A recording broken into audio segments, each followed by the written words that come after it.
share with some things about that. And today, as I continue on this Kingdom series, I want to talk about the crux of the Ten Commandments. Really, as you know and as I know, we're not here to, the Ten Commandments were specifically meant for us to understand that we can't keep the law and that we need a Savior. We cannot hold to the Ten Commandments, and that's why Jesus came. We need that Savior. And so by the time Jesus came, he said, and he summed them up in two: love God with all your heart and strength, with all your heart, with all your strength, with all your soul, your mind, and then as well, love your neighbor as yourself. And today I want to talk to you about really loving your neighbor. Because the last thing that the principalities and powers on this dark world would want is for you to love anybody.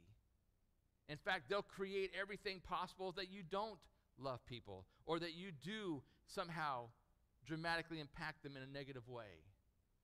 And I want to talk to you about that as we shared last week and use that verse where the principalities of Ephesians 6 are what we struggle against. That's our fight. That's our war. It's not flesh and blood. It's not each other. It's really the principalities and powers. But God's sovereign.